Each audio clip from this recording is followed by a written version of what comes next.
Salve, salve, querido e querido ouvinte, sejam todos e todas muito bem-vindos e bem-vindas a mais um episódio do Estrangeiro, este mesmo podcast de política internacional do BDF. A gente aqui com essa missão de te informar e levantar debates sobre os principais fatos do noticiário internacional, sempre, e você já sabe, é por isso que você está aqui, com uma visão popular dos fatos. Eu sou o Lucas Stanislau e nunca tô sozinho aqui nesta missão. Tá aqui ele comigo depois de retornar das férias, depois de ter passado por Ilhas Fiji, Ibiza, Cancún. Rodrigo Durão. Como é que tá, Durão? Feliz ano novo, Lucas Stanislau. Happy New Year hoje, né? Happy New Year pra todo mundo, até pra uns que não merecem, né? Mas tá uma felicidade estar aqui de volta, falando com você que nos assiste, nos ouve. Feliz ano novo pra você também. E lembrando que a gente vai ao ar agora, neste ano incrível de 2026, às quartas-feiras, 3 da tarde. O novo horário. Às 3 da tarde a gente vai estar falando ao vivo para você, ao vivo na Rádio Brasil de Fato, 98.9. E também nas plataformas online do Brasil de Fato, YouTube, Facebook, Instagram.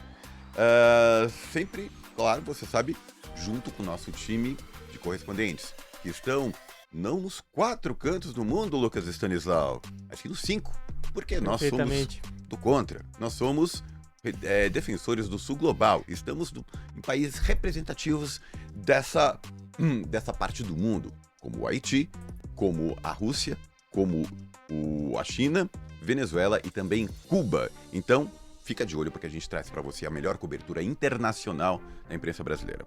É isso aí, Durão voltou com tudo de férias, descansado, zen, e esse time galáctico de correspondentes e a gente sempre vai estar aqui, sempre recebendo um analista internacional aqui do nosso time de analistas para debater os principais fatos da política internacional. Agora nesse novo horário, 15 horas, hora do cafezinho, do bolo, que é essa hora perfeita para você ligar o rádio, sintonizar aí no YouTube e vir fazer o programa com a gente. Manda sua mensagem, seu comentário. A gente está ao vivo aqui na quarta-feira, dia 28 de janeiro, para construir esse programa aqui com vocês. Então manda sua mensagem, manda seu superchat aqui pelo YouTube, apoia o Brasil de Fato e entre em contato para vir fazer o Estrangeiro com a gente. Durão, o ano de 2026 começou completamente conturbado, trágico. A gente teve junto ali no terceiro dia do ano, se bem me lembro, naquela transmissão épica, de emergência ali, fatídica, trágica, no ataque dos Estados Unidos contra a Venezuela, no sequestro do Maduro. Desde então, você saiu de férias, mas a gente aqui seguiu falando deste que promete ser o maior vilão dos povos neste ano de 2026, que é Donald Trump, que agora aterroriza não só os países do Sul Global, mas também a própria população dos Estados Unidos. E a gente não para de falar dele. Ele não deixa a gente parar de falar dele, né, Lucas? Eu até te pergunto, reedito uma pergunta antiga que agora volta à tona. Vai ter Copa? Pois é. Né? Qual é o clima, né, para se jogar futebol num país que aterroriza seus cidadãos, que mata seus trabalhadores, né, gratuitamente, que constrói milícias armadas praticamente para perseguir pessoas do seu país? Qual é o clima para ter futebol num país desse? Né? Fora que por muito menos, muitos outros países já foram banidos das competições da FIFA, como é o caso da Rússia. Mas, você bem falou, além de sequestrar chefes de Estado, ensaiar, afanar porções e países, como o Canadá ou a Groenlândia. Exato. Agora Trump volta seus canhões internamente, o ICE. Essa polícia anti-imigração, essa polícia de mascarados, armados até os dentes, que mal treinados, muito bem pagos, mas que cometem atrocidades diárias contra a população dos Estados Unidos, sejam imigrantes ou nativos. Aquele lema, atirar primeiro e perguntar depois, né, Lucas? Exatamente, Durão. E a gente segue com preocupação as notícias dos Estados Unidos, né? Porque cada vez mais parece que o regime vai se fechando, né? As garras vão sendo colocadas de fora e talvez esses ataques, essas hostilidades imperialistas sejam um sintoma de algo que está passando lá dentro do próprio Estados Unidos, lá dentro do próprio governo Trump. E é sobre tudo isso que a gente vai discutir aqui no programa de hoje. Exatamente. E claro, não é porque o assunto é Trump que você está se confundindo, vai ter o Terra Plana lá pro final, esse nosso bloco de desupilar um pouco a semana, né, o que foram as principais bizarrices da semana. Então fica até o final com a gente, porque tem muita coisa pra gente discutir, e lá no final tem o bloco Terra Plana, se você nunca ouviu, vale muito a pena ficar com a gente até o final. Mas eu quero chamar aqui a nossa correspondente de hoje, Durão, que tá diretamente dos Estados Unidos. Ela que é jornalista do site People's Dispatch, um site em inglês que é parceira aqui do Brasil de Fato, e que fala um português fluente. Aí, Privilégio nosso. Quase melhor do que eu e você, Rodrigo Durão. Sem dúvidas. Eu tô falando da nossa querida Zoe Pepper. Zoe, bem-vinda ao Estrangeiro pela primeira vez aqui com a gente no Estrangeiro. Um privilégio te receber aqui. Bem-vinda, Zoe. Não, muito obrigada a vocês pelo convite. Maravilha, Zoe. E eu quero te passar já a bola com uma pergunta, Zoe, pra gente ser bem didático, né, pra quem tá acompanhando a gente já falou aqui sobre o ice, né, e pra quem sabe 2, 3 palavras de inglês, a gente não tá falando de gelo, né, não tá falando de coisas geladas, a gente tá falando de algo bem mais grave do que isso, que é uma sigla, né, o ICE. Queria que você explicasse pra gente, Zoe, o que significa esse grupo, né, essa força institucional dos Estados Unidos que hoje aterroriza imigrantes, faz parte da política, do centro da política de perseguição a imigrantes do governo Trump, e a quem que ela responde, qual é o funcionamento dessa instituição que está sendo agora comparada até com milícias armadas de perseguir cidadãos norte-americanos e imigrantes nos Estados Unidos. Tá, então começando aqui, explicando que não é gelo mesmo, mas é uma força de segurança do Departamento de Segurança Interna. O nome, ICE, é Serviço da Migração e Fiscalização Aduaneira. Acho que o nome não dá para entender o acionar dessa agência. Eles basicamente são a força nas ruas, a força de segurança da política do Donald Trump, da política migratória, e eles são os agentes que têm a tarefa de cumprir com a meta de deportar e claramente deter mais de 10 milhões de imigrantes, que foi o que o Donald Trump declarou quando começou seu mandato e além disso, também na campanha, que ele ia ser o chefe que consegue deportar todos os migrantes sem papéis. Então, o ICE e os companheiros deles do CBP são as forças na rua, no território, que acionam essa política. Eles são armados, são mal treinados, porque muitos deles foram recrutados o ano passado mesmo, e muitos deles também faziam parte dessa agência, eles se inscreveram porque queriam participar dessa campanha do Trump. Então, acho que dá para um pouco entender onde vêm eles e porque são capazes de fazer o que estamos vendo nas imagens todo dia, das ruas de Minneapolis e também das outras cidades onde eles foram. Uma loucura, né, Zoe?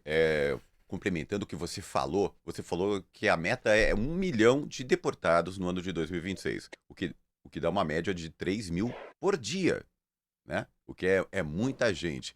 E também, esse pessoal que se inscreveu agora no ICE ganha para isso.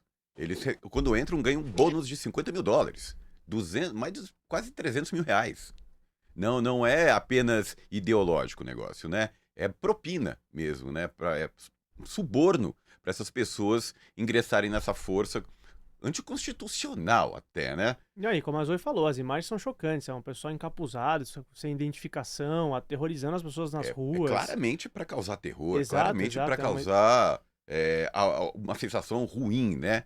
Aproveito para chamar nossa comentarista, prazer estar com você, Stephanie Weatherby, analista política, membro da Assembleia dos Povos, Assembleia Internacional dos Povos e comentarista frequente aqui do nosso Estrangeiro.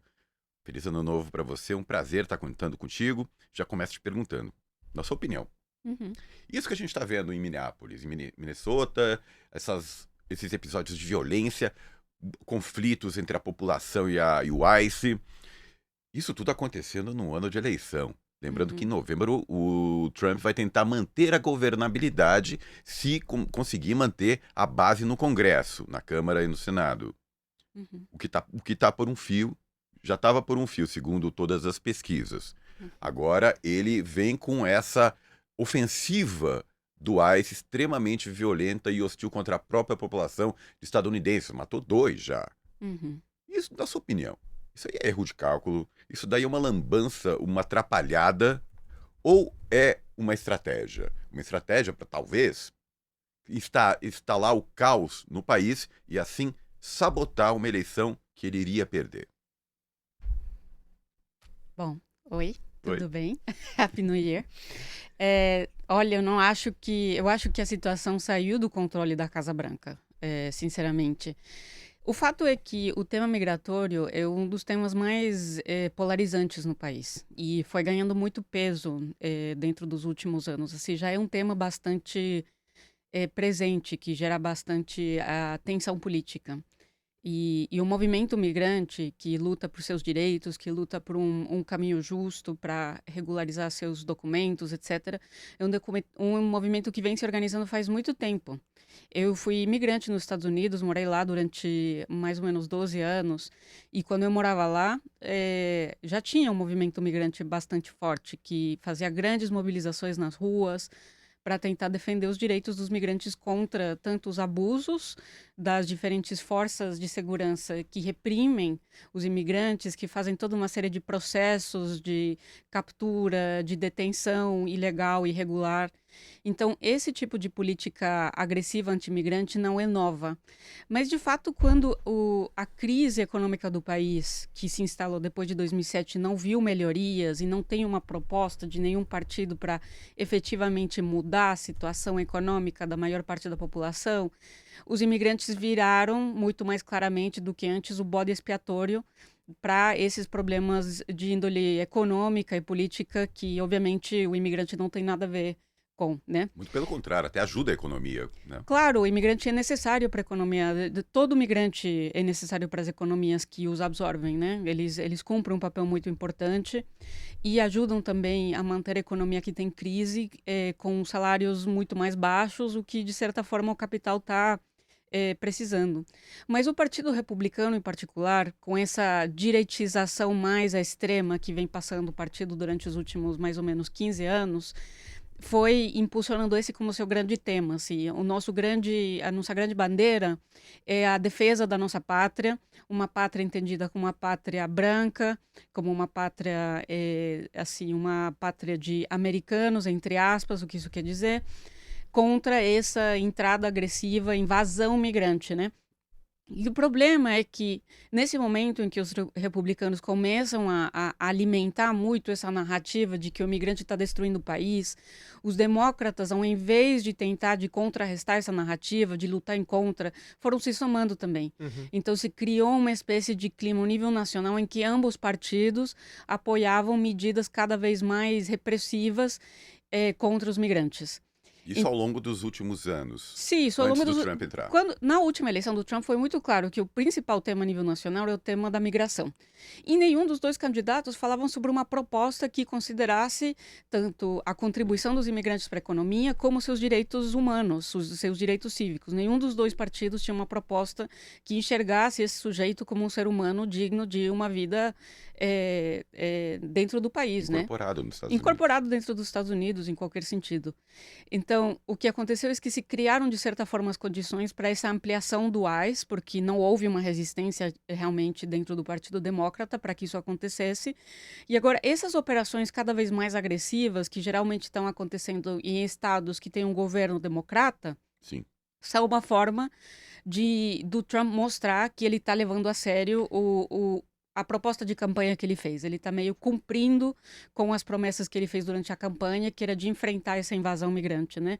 Minneapolis, que a cidade fica em Minnesota, o estado governado pelo Tim Walz, que Sim, foi parceiro de chapa da Kamala Harris nas últimas eleições presidenciais, né? Que foram derrotados pelo Trump. Então, isso explica talvez também o grande foco que a Casa Branca está colocando ali, né? Em Minneapolis, Minnesota, para...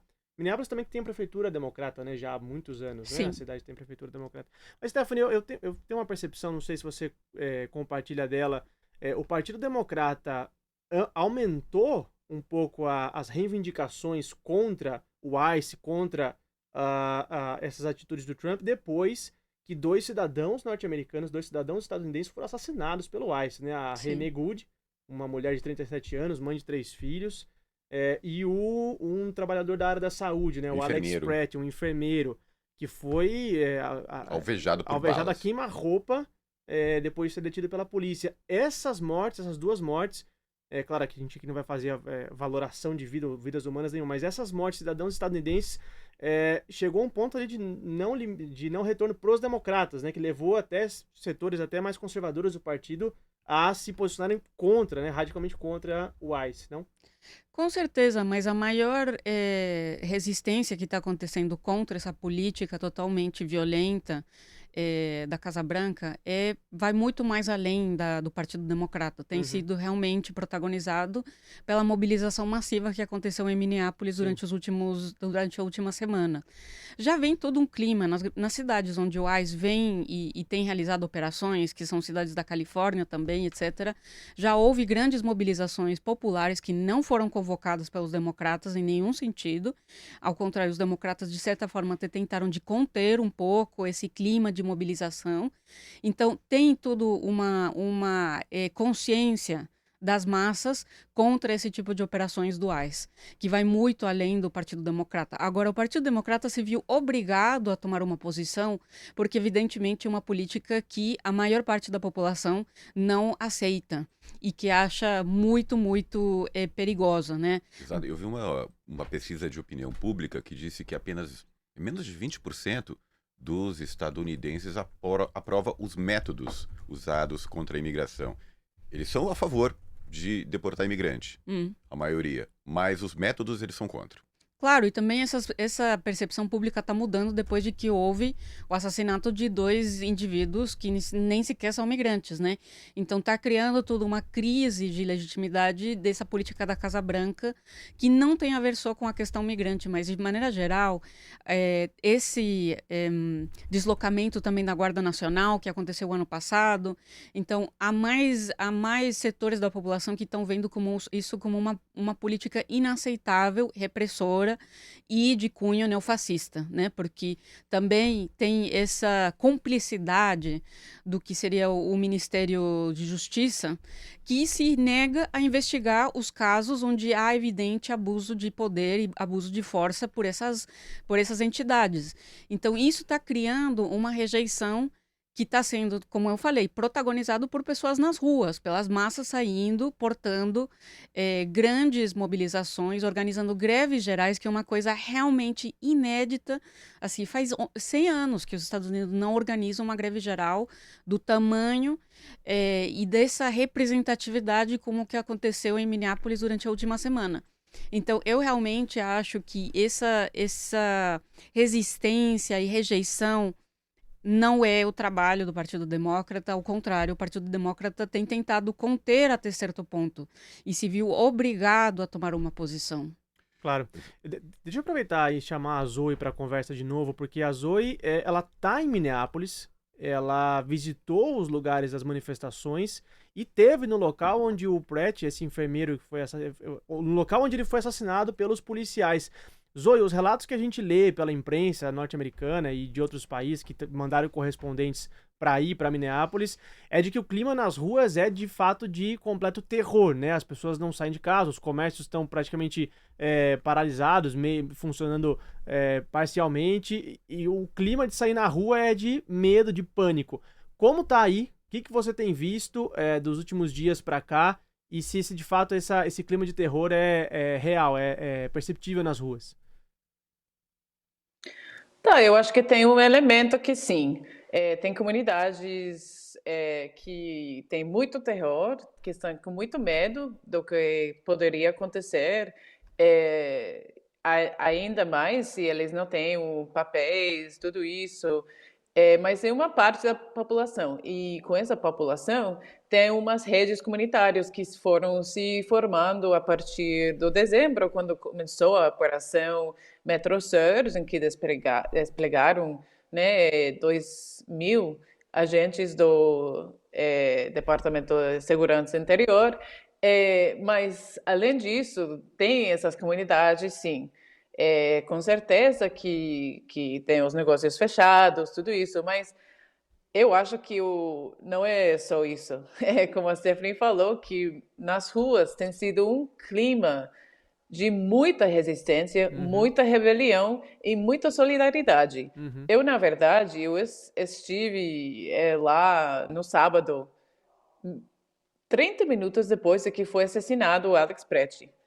Eu fui lá e eu conversei com muitas pessoas, vizinhos, pessoas que moravam em outra parte da cidade, que foram no lugar porque eles queriam se manifestar em solidariedade e rejeição ao que aconteceu. Eles foram lá, apesar de que foi assassinado uma pessoa, somente porque ele estava ajudando uma mulher que estava sendo atacada pelos agentes. Então, eu acho que sim, tem medo nas comunidades, sim, porque eles realmente poderiam ser detidos, né, e deportados.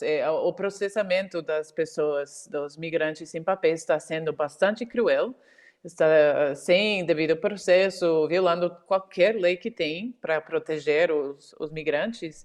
Mas na comunidade toda está saindo. Por exemplo, o alvo dos ataques discursivos do Trump foram a comunidade somali. A maioria dos migrantes somalis ou da comunidade somali aqui, eles são cidadãos. Então, apesar de que eles foram alvos de ataques nas mídias, do próprio Donald Trump, que chamou eles de fraude, de pessoas ruins e tudo isso, eles estão se organizando nos lugares religiosos, nos centros comerciais, e eles estão saindo nas ruas. Eu estava nesse lugar onde foi assassinado e eu me encontrei com várias pessoas que têm negócios na comunidade somali. Eles falaram, isso não pode seguir acontecendo. Nós temos que unir todos e sair nas ruas e não vamos retornar a casa até o ICE estar fora do estado. Então, eu acho que tem uma parte que é certo, mas eu daria mais peso, porque realmente o que está acontecendo, da valentia das pessoas desse estado que estão se unindo e saindo nas ruas em um sentido de solidariedade e comunidade que é bem profunda. Eu, na verdade, não experimentei isso e ainda mais com o frio, é bastante impressionante isso. Não, e tá um clima extremo aí pra vocês, um né? clima polar, né? Exatamente. Estão enfrentando ainda mais essa diversidade. Agora, Zoe, sobre a comunidade somali, ontem à noite, né, a deputada Ilhan Omar foi agredida, né, sofreu uma tentativa de ataque ali por um apoiador da extrema-direita, né, inclusive simbolizando um pouco, né, esse ódio incutido contra comunidades migrantes e contra a Somália, né, que o Trump vem tanto utilizando como um fator ali de estabilização, inclusive tem a ver com o apoio a Israel, né, tentando criar esse factoide ali da Somalilândia na região. Então, de fato, há um ódio sendo disseminado entre a sociedade, né? É isso mesmo. Ele usou um streamer da direita para espalhar uma notícia que tem um fraude na comunidade, que todos que têm negócios estão cometendo fraude. Mas eu acho que a maioria das pessoas aqui no Minneapolis entendem que é uma justificação, é uma tentativa, né, de querer justificar a presença de mais de 2.000 e agora 3.000 agentes do DHS, porque se olharmos as outras operações que foram feitas em Los Angeles, em Chicago, em que desplegaram também forças federais para fazer enforcement da migração, as detenções e deportações foram 100, 200. Então, eles realmente queriam gerar esse terror e criar essa estigmatização contra a comunidade somali. Mas não está funcionando. A comunidade está bem unida, está bem rebelde e eles estão com mais força e vontade para lutar e construir esse frente contra o fascismo do Trump. Pois é, o Joaquim Silvino mandou uma mensagem pra gente falando do horário, né? Realmente, Joaquim, 3 horas da tarde às quartas-feiras. Hora do cafezinho. Hora do cafezinho, do bolo. E perguntando se é realmente meta o que está acontecendo, se eles têm uma meta a cumprir. Como a Zoe falou, 1 milhão de pessoas deportadas nesse ano de 2026. Mas lembrando também, Joaquim, que como a Steph falou, essa política migratória vem desde antes, não começou com Trump. O presidente Obama foi o cara que realmente avançou nesses números de deportados ano a ano. Mas eu pergunto para você, Steph, uma das formas que os democratas vêm encontrando para combater isso tudo que o Trump está fazendo é o chamado shutdown, que é não aprovar o orçamento do ano, o que gera uma paralisia parcial do governo. O governo não consegue pagar salários, não consegue fazer coisas. O quanto que isso funciona, o quanto que isso é uma forma eficiente de fazer política, mas nessa queda de braço, como é que você está vendo essa questão? Eu diria que, de maneira geral, a política do Partido Democrata nessa administração do Trump é de uma resistência muito passiva, de tentar, de certa forma, de se opor a certas políticas da Casa Branca, de criticar, de ter uma narrativa dentro dos meios de comunicação que o Partido Democrata controla, que tenta de deslegitimar, de apontar como fascista em alguns sentidos, de denunciar a quebra da institucionalidade, mas ao mesmo tempo que o Partido Democrata não quer fazer é jogar mais gasolina na mobilização popular que está acontecendo. Porque a tendência que vemos vendo nos Estados Unidos ao longo dos últimos anos é de uma ascendência dos níveis de rejeição do governo como um todo, de ambos partidos, e também uma ascendência da mobilização popular nas ruas. Rejeição ao sistema, né?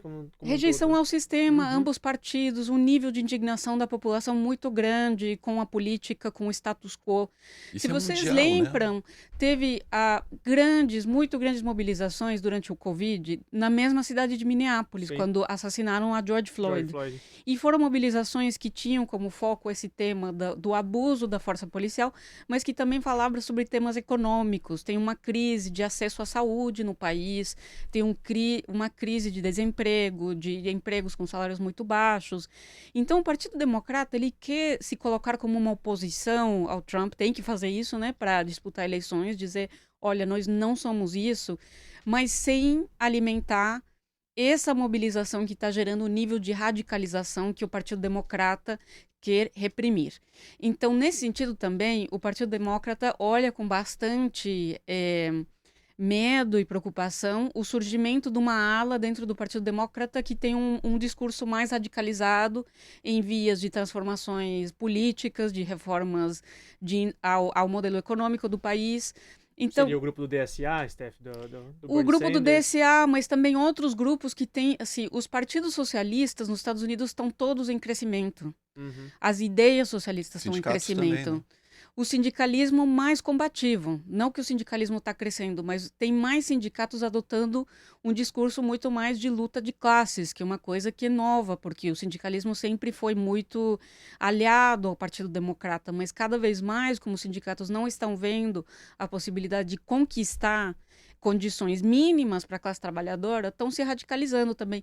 E o Partido Democrata também quer conter isso. Existe um medo dentro dos democratas dessa ala mais radical? 100%, 100%. E a gente já sabe isso, porque quando tivemos a candidatura mais à esquerda para presidente, que foi a candidatura do Bernie Sanders, foi toda a estrutura do Partido Democrata que reprimiu a ascendência dessa candidatura. Né? Ele foi totalmente sabotado por dentro e usaram todas as estruturas do partido, o controle midiático que eles conseguem exercer para abafar a candidatura dele.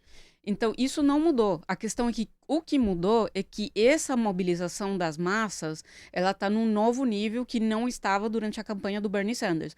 Agora a gente está vendo novos sujeitos saindo para a rua. Nessas mobilizações de Minneapolis, inclusive, surgiu um grupo que se reivindica herdeiro e continuador dos Panteras Negras, né?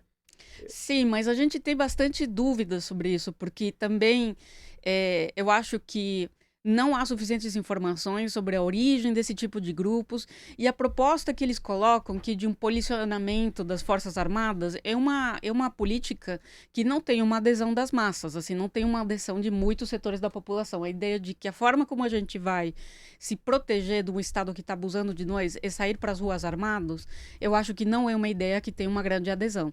E, infelizmente, o discurso dos republicanos agora é de acusar que a esquerda é isso, é uma esquerda ultra radicalizada, que daqui a pouco vai querer instalar uma guerrilha no país. Tentar criminalizar os protestos, né? Exatamente, coisa que é totalmente falsa. Claro. A esquerda, a grande maioria, assim, tipo, a avassaladora, não defende a ideia de construir uma luta armada ou violenta contra as forças do Estado. Então, eu acho que essas incidências de grupos que se apresentam como uma nova versão das Panteras Negras tem que ser olhado com muito cuidado, porque temos que lembrar também que as Panteras Negras tinham vários setores de trabalho.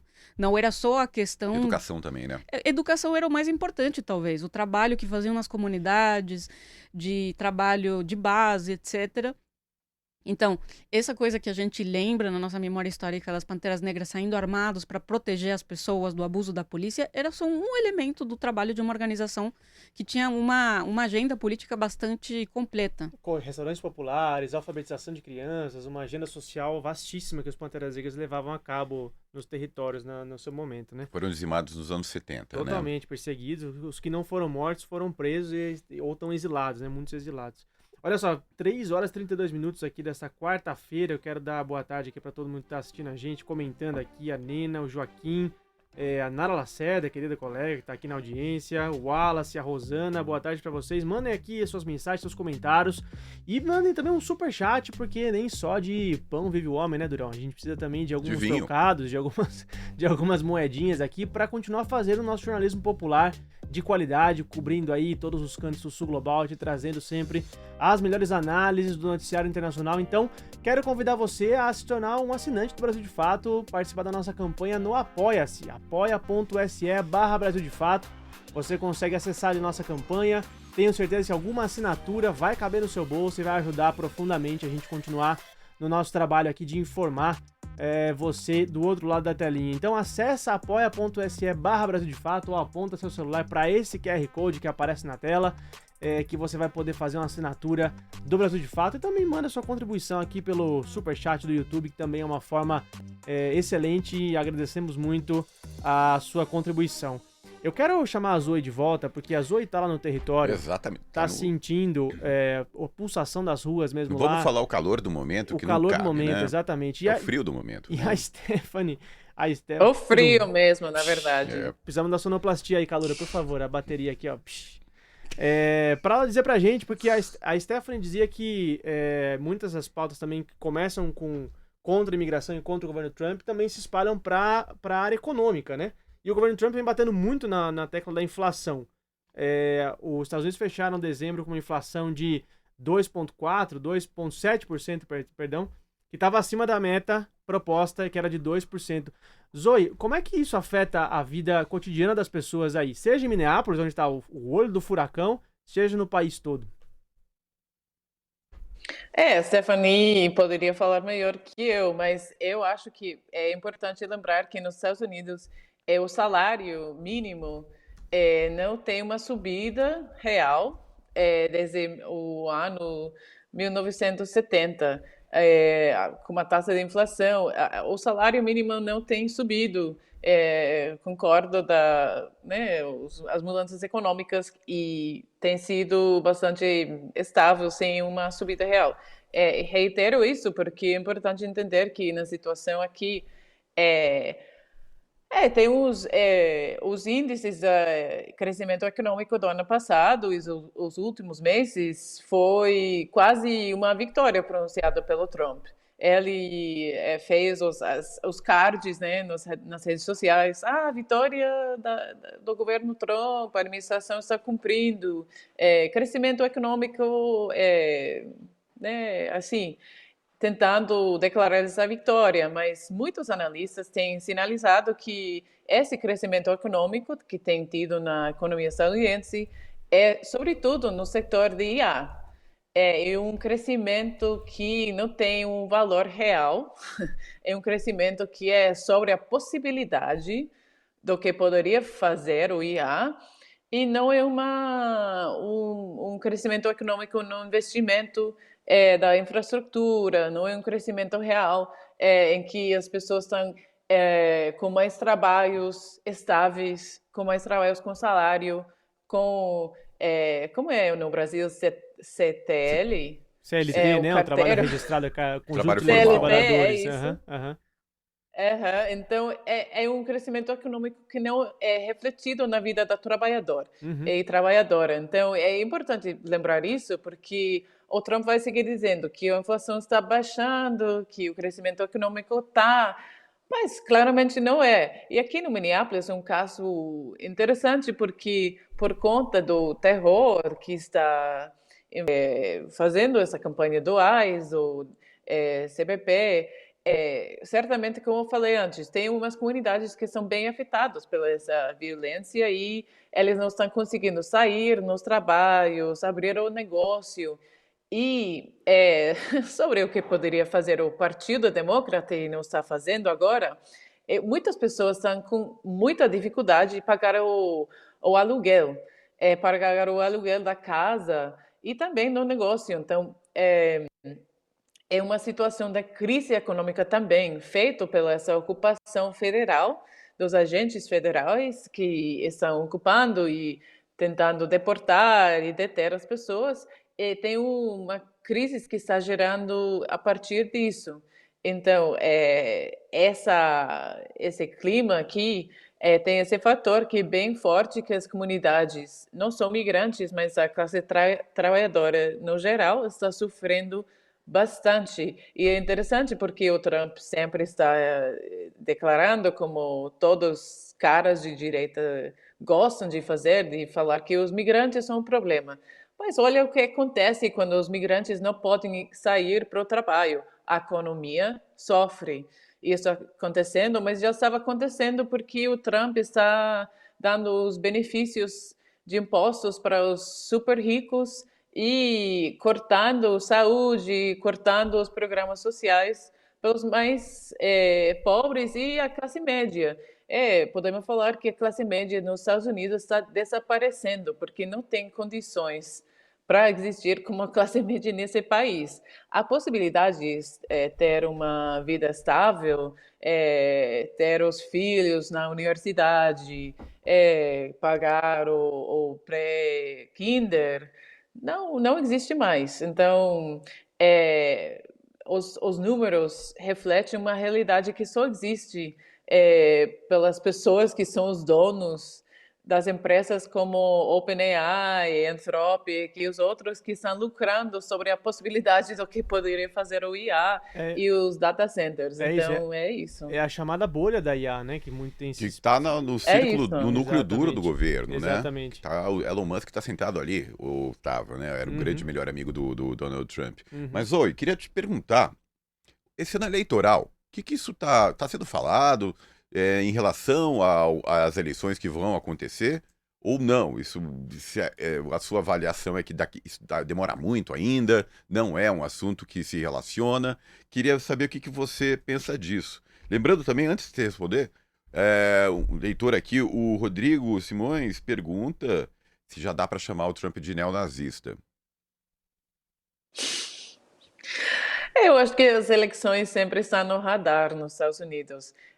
Eu concordo muito com a Stephanie, poderia ser porque é amiga, que pensamos, temos uma leitura parecida. Mas eu acho que o Partido Democrata está vendo essa campanha de terror que está fazendo isso aqui como uma oportunidade eleitoral.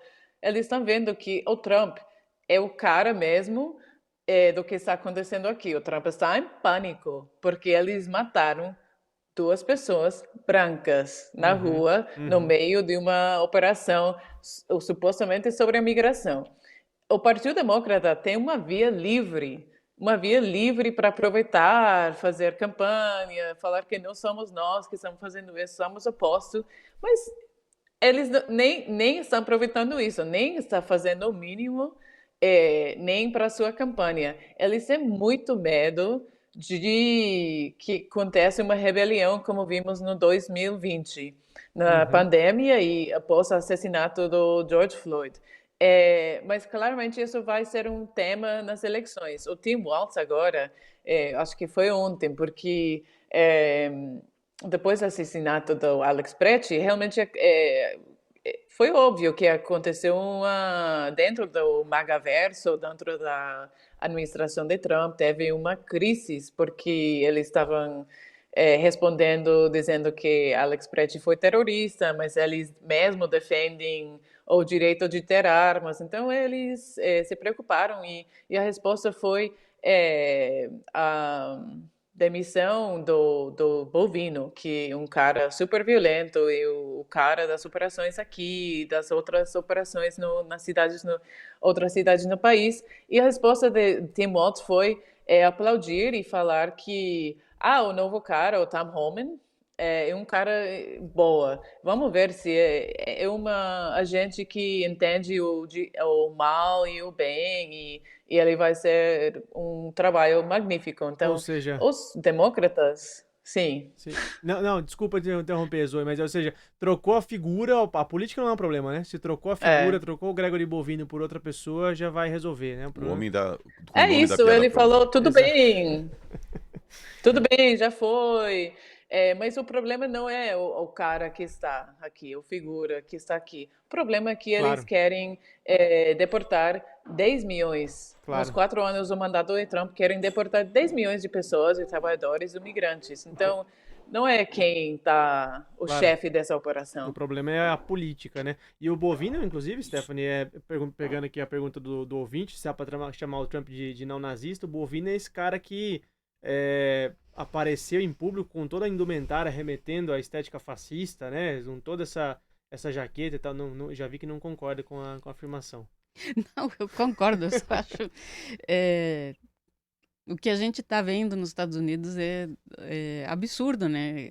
Assim, para quem mora nos Estados Unidos dá para acreditar, né? Porque a gente vem acompanhando a ascendência do neofascismo nos Estados Unidos, assim, esses movimentos, os movimentos de milícias ultranacionalistas, não é novo nos Estados Unidos, já existe. O governo da Itália chamou o ICE de milícia assassina, sanguinária. E a AfD quer instituir o ICE na Alemanha. Um ICE alemão, claro. Mas eu acho que, assim, uma coisa que é importante dizer é que os níveis de aprovação do Trump vêm numa queda, né? Desde a eleição do ano passado. Mas o que é interessante é que parece que os níveis desceram ainda mais precipitadamente depois do 1º de janeiro, né? E o que tem causado um maior descenso dos níveis de aprovação, na verdade, é o sequestro do Nicolás Maduro, mais do que as operações do ICE dentro dos Estados Unidos. Porque o público do país está dividido sobre o tema migratório, né? Tem um setor do país que acha que talvez os métodos não são esses, mas que apoia a política de expulsão de imigrantes. Mas o que une o país hoje é uma rejeição total dessa política externa dos Estados Unidos de provocar guerras innecessárias. Então, definitivamente, hoje o nível de aprovação da Casa Branca é muito baixo, mas é importante lembrar que o Trump já teve níveis de aprovação menores durante o Covid. Então, essa administração... Mas perdeu as eleições. Perdeu as eleições, mas não de lavada.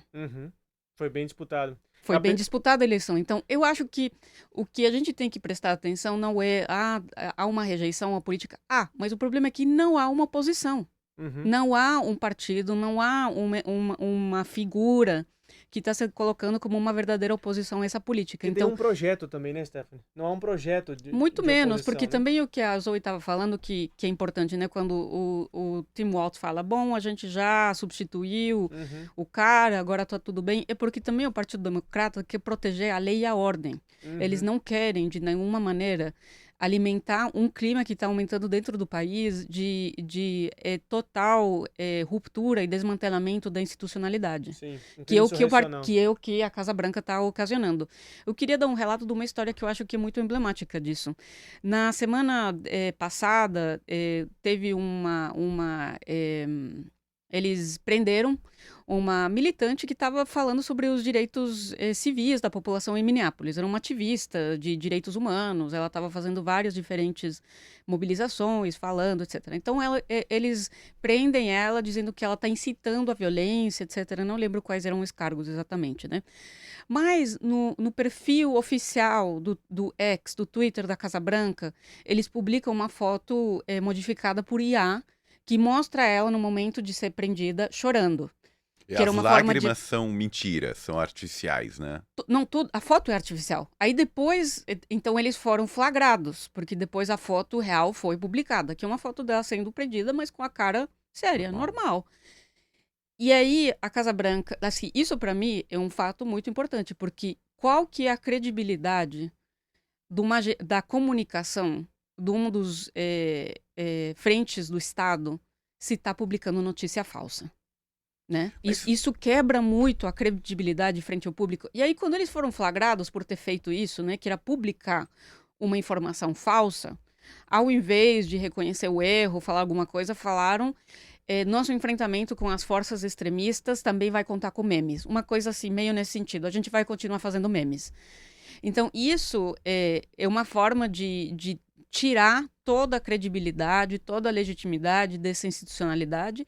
E essa é a preocupação do Partido Democrata, na verdade. Pesquisa New York Times Siena dos dias 12 a 17 de janeiro, né? 56% dos entrevistados acreditam que o governo Trump está indo na direção errada. Ou seja, há uma desaprovação de 56%, mas há uma aprovação de 37%, que não é pouco, né? Principalmente se refletir em votos. Pois é, a gente está falando dessas eleições que vão acontecer, legislativas, que é diferente de uma eleição presidencial, porque o estímulo que as pessoas têm para votar num representante é menor do que votar para presidente. Na sua opinião, o que vai interferir mais? O escândalo de pedofilia envolvendo Jeffrey Epstein? Ou essas políticas, esses conflitos antimigratórios, ou a política externa, ou a inflação, a economia de uma maneira geral? Economia. Eu acho que a economia sempre acaba pesando mais.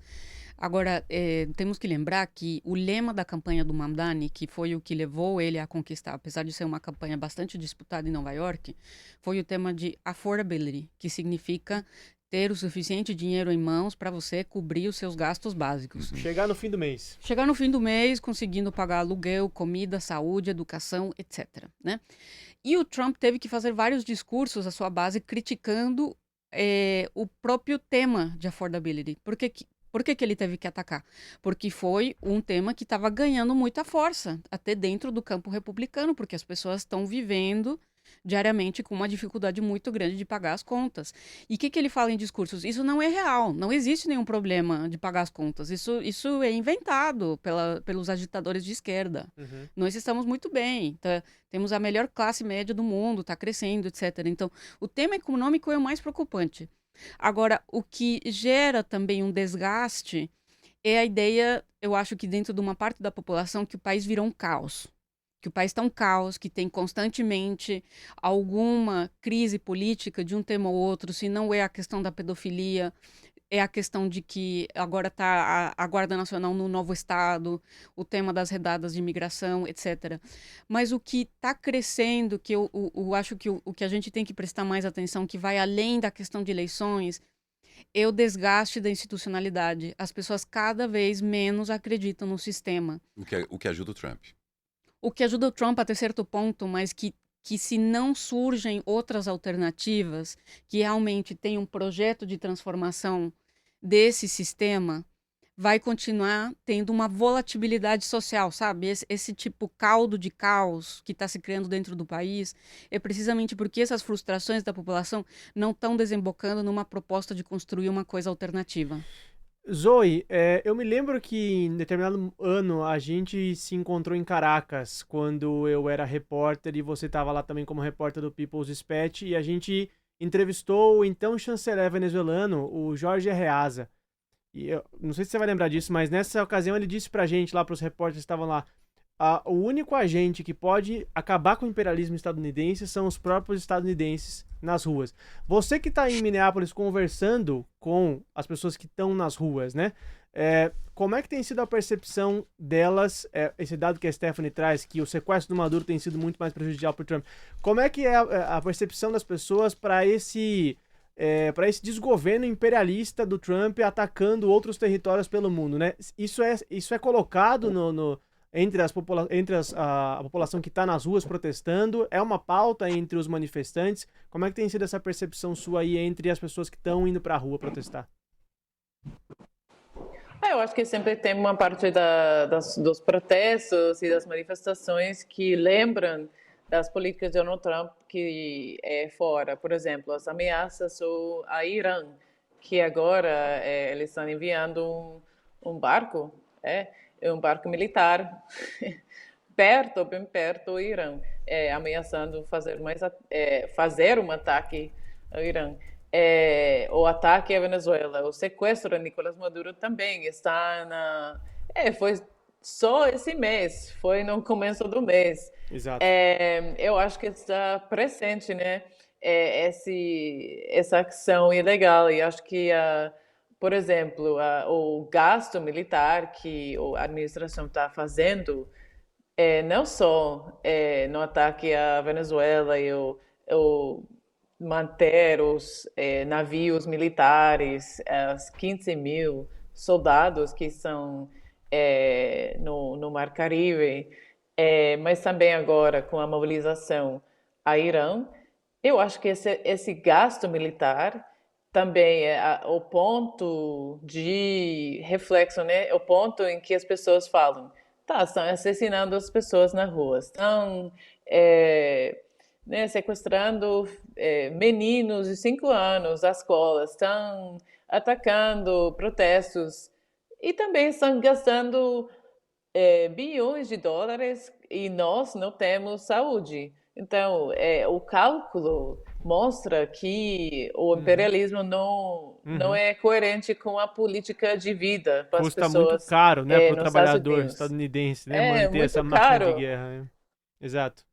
Eu acho que ontem foi o estreno do filme da Abby Martin, que é o inimigo maior da Terra, o complexo militar dos Estados Unidos. Eu acho que é isso. As pessoas estão dando conta que não tem outro inimigo que essa classe élite, essa classe dominante, o exército, o complexo militar dos Estados Unidos. E afeta todos nós. E é o inimigo maior da Terra, seja ela redonda ou plana, Rodrigo Durão. E agora é a hora da gente brincar da nossa gincana. Vamos lá, por favor.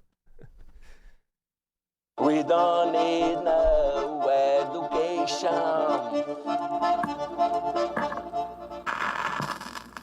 A Terra é plana.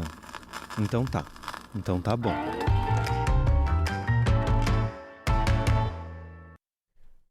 Muito bem, chegamos aqui no Terra Plana. Para você que chegou pela primeira vez e nunca viu a gente brincar dessa gincana, é muito simples. A gente vai trazer as notícias mais bizarras que saíram na semana e quem escolhe quem merece o troféu, porque sim, há um troféu, há um prêmio para essa gincana, é a nossa convidada de hoje, Stephanie Waterby. Então, Rodrigo Durão, faça as honras, por favor, camarada. Defendendo o meu troféu, buscando o bicampeonato, eu vou, inclusive, ousar não mudar tanto de tema. Vou falar de Trump, vou falar de ICE. Na verdade, foi uma gafe que o Trump cometeu em Davos na semana passada ao confundir a Groenlândia com a Islândia. Ele, quando se referia ao fato de que ele quer roubar a Groenlândia, ele falou Islândia. Confundiu os dois países, né? O mais engraçado foi que a Casa Branca... Ou também quer a Islândia. Ou não. Ele também quer a Islândia, né? Pode ser. Pode ser, né? Mas a Casa Branca negou que ele tivesse errado. A Casa Branca falou assim, não, ele estava se referindo a aquele pedaço de gelo. Iceland, gelo, terra. O nome do país Islândia, em inglês, é Terra Sim. do Gelo. Então, a Casa Branca fez esse malabarismo verbal para tentar justificar o erro do Trump, falando que ele estava se referindo a um pedaço de gelo. Cara, apenas. Será que na verdade ele vai pegar a Groenlândia e dar pro ICE, então vai transformar o país do ICE? Pode ser. Meu Deus. Fica aí a dica. Um país pro ICE tomar conta. O que a gente não pode negar é que esses agentes merecem ficar na geladeira, né? Exatamente. Geladeira pra eles. Zoe, diretamente de Minneapolis. Pra gente tentar desupilar um pouco, camarada, que eu sei que sua rotina aí deve estar muito puxada, cobrindo todos os fatos por aí. O que você trouxe pra gente de mais absurdo da semana? Oh, tá, ok. A Megyn Kelly é uma influencer da direita, super absurda, super louca e tal. Ela defendeu o assassinato do Alex Pretti, falando que ele deveria ter ficado na calçada. Ele não teria sido... A culpa é dele, né? Cara, teve a disfarçatez de dizer...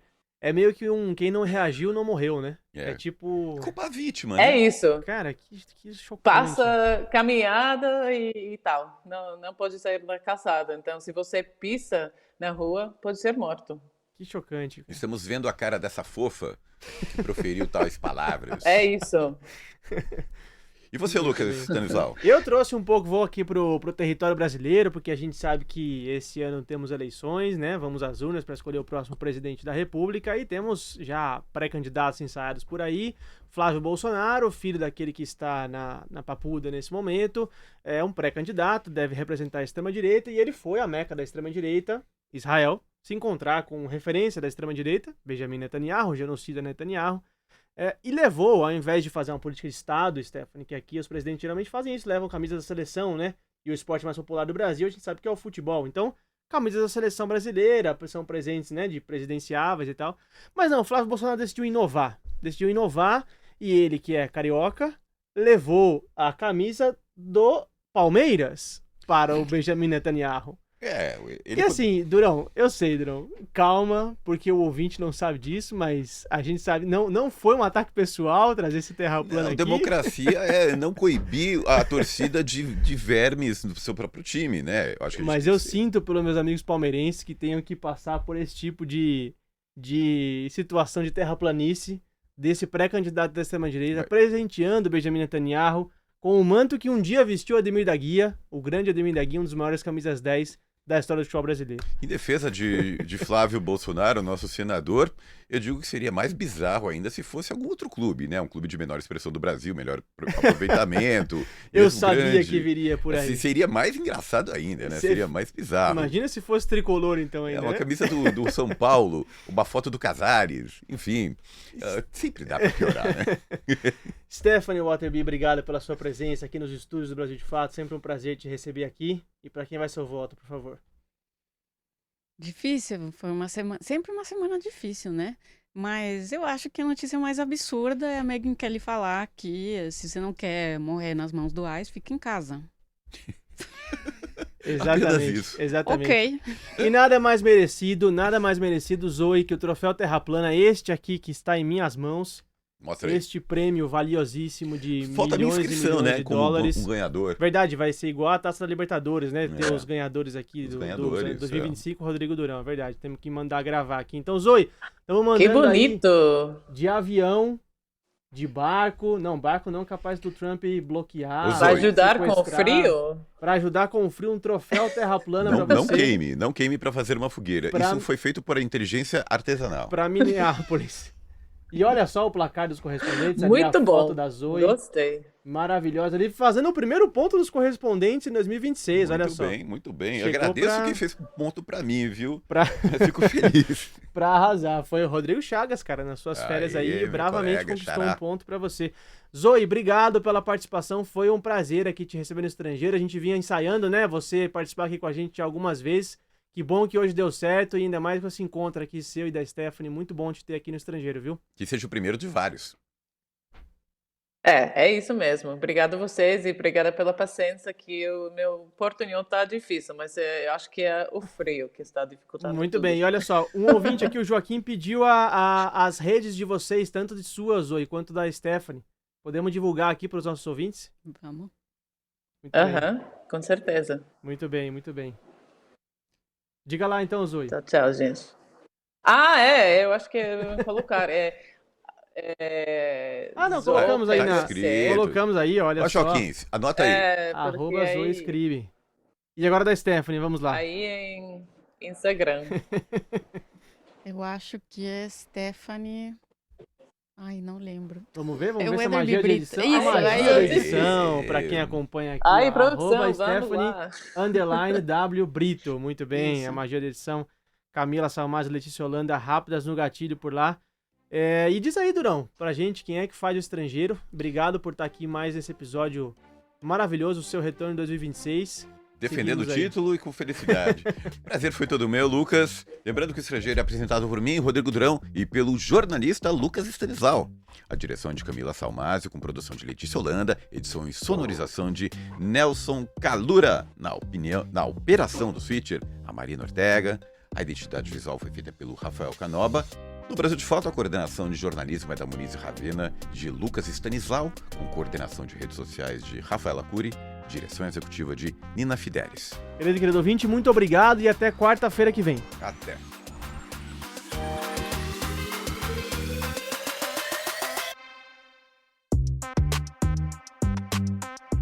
Você está ouvindo